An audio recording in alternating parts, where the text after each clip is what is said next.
घर का भेदी लंका ढाए, ये कहावत हम सब ने सुनी होगी। तो आज मैं इस कहावत से ही जुड़ी एक अलग और इंटरेस्टिंग कहानी आप सबके लिए लेकर आई हूँ।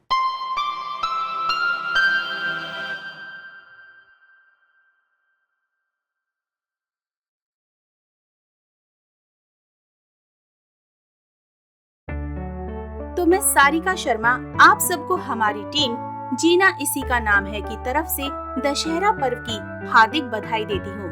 साथ ही हम अपने व्यूअर्स और सब्सक्राइबर्स के लिए एक बढ़िया न्यूज लेकर आए हैं, और वो ये है कि अगर आपके पास भी कोई ऐसी मोटिवेशनल इंस्पिरेशनल स्टोरीज हैं, आपकी खुद की या आपके जान पहचान वालों की या फिर किसी की भी, तो हमें नीचे दी गई ईमेल आईडी पर जरूर भेजें। अगर हमें आपकी कहानी पसंद आई तो हम अपने चैनल पर जरूर उसे लेकर आएंगे। चलिए शुरू करते हैं आज की कहानी।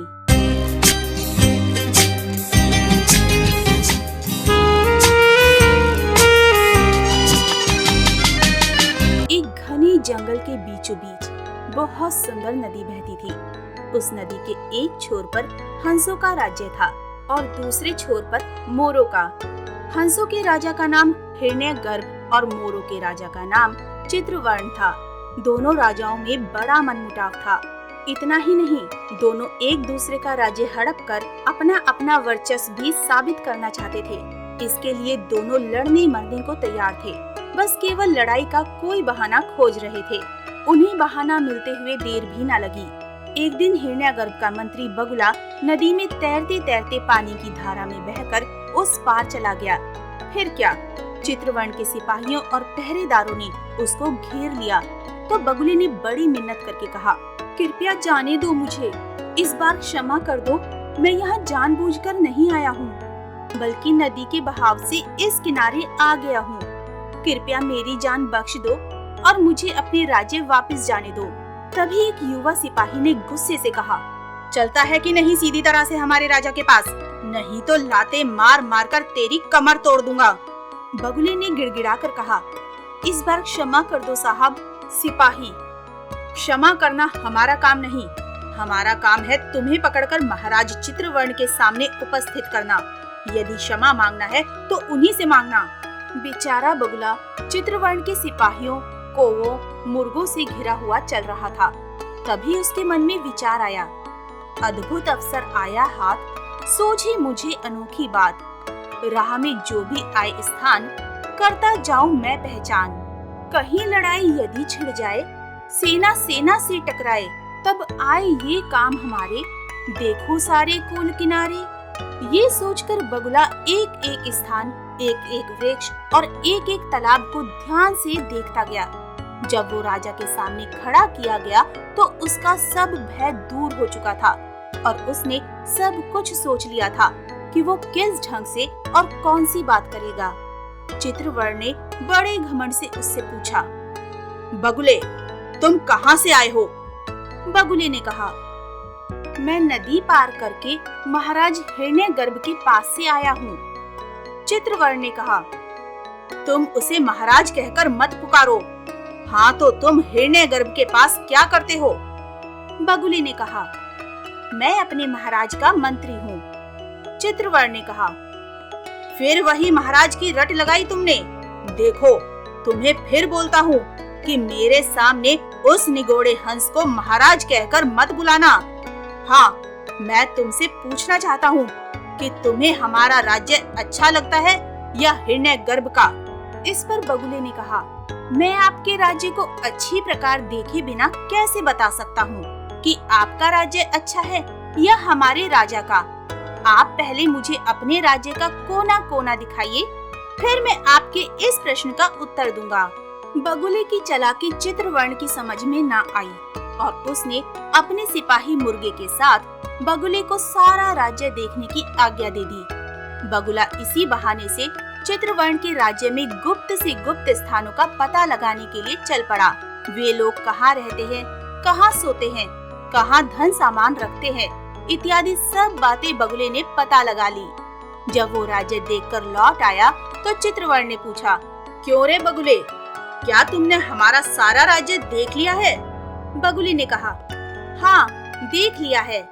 चित्रवर्ण ने कहा, अब बताओ कि हमारा राज्य अच्छा है या तुम्हारे राजा का।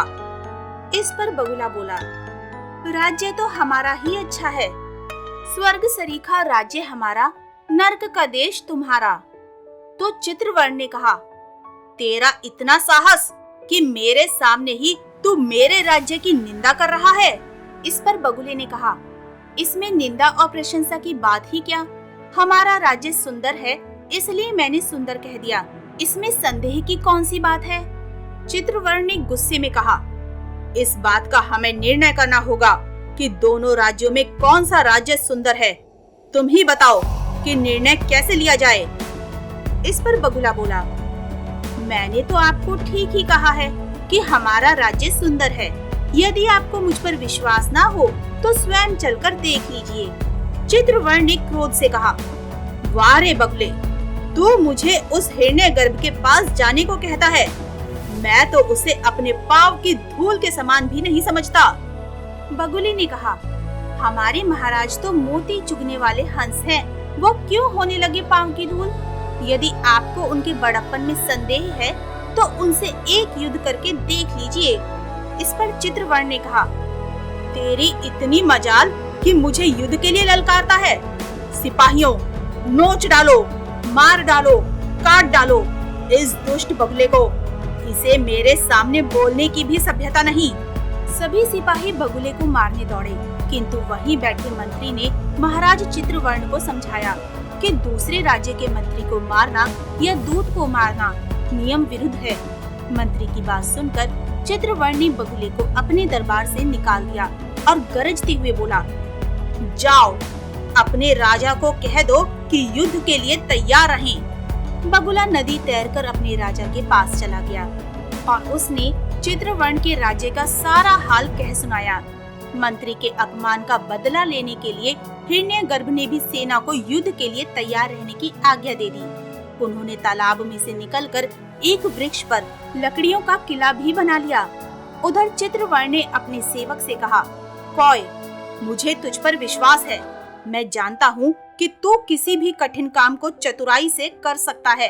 अब तुम दुश्मन के घर जाओ, अता पता सब लेकर आओ, सारे भेद जान कर आओ, फिर करेंगे हम उनसे लड़ाई। चित्रवर्ण की बात मानकर कौवा हिरण्यगर्भ के राज्य में आ गया और गिड़गिड़ा कर बोला, महाराज, मैं आपके शत्रु चित्रवर्ण के पास नौकर था और सदा आपकी प्रशंसा किया करता था।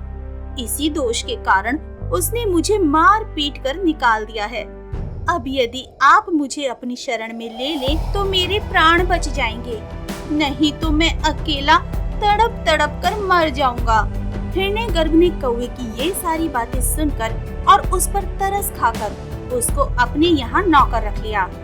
कौवा वास्तव में चित्रवर्ण की ओर से वहाँ का भेद लेने आया था, इसलिए बीच बीच में इधर की खबर उधर पहुँचाया करता था। इस प्रकार चित्रवर्ण को भी हंसों के देश का सब हाल पता चल गया। एक दिन अवसर देखकर चित्रवर्ण ने हिरण्यगर्भ पर चढ़ाई कर दी। हिरण्यगर्भ भी अपनी सेना को लेकर चित्रवर्ण से युद्ध करने गया, तो पीछे से कौवे ने उनके लकड़ी के किले में आग लगा दी और भागकर चित्रवर्ण के पास पहुंच गया। हंसों का किला तो जलकर गिर गया, फिर भी वे लड़ते रहे। कई दिनों तक युद्ध के बाद चित्रवर्ण की जीत हो गई, किंतु उधर से बरसात आरंभ हो चुकी थी। बरसात मोरों के नाचने और आनंद मनाने का समय होता है, इसलिए उसने हिरण्यगर्भ हंस को बुलाकर कहा, देखो, वर्षा ऋतु आई, नभ में सघन बदरिया छाई, छोड़ छाड़ कर सभी लड़ाई, आओ मिल लें भाई भाई।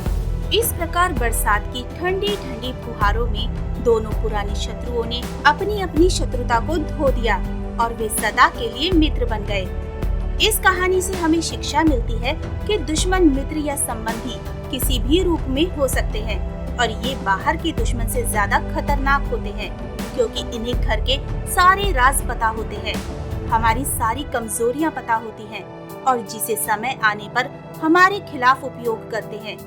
क्या आपका भी ऐसा कोई अपना है जो आपके सारे भेद जानता है? तो संभल जाइए। खैर, मिलते हैं अब अगली स्टोरी में। तब तक के लिए हमसे जुड़े रहने के लिए चैनल को सब्सक्राइब जरूर कर दें। जय हिंद, जय भारत।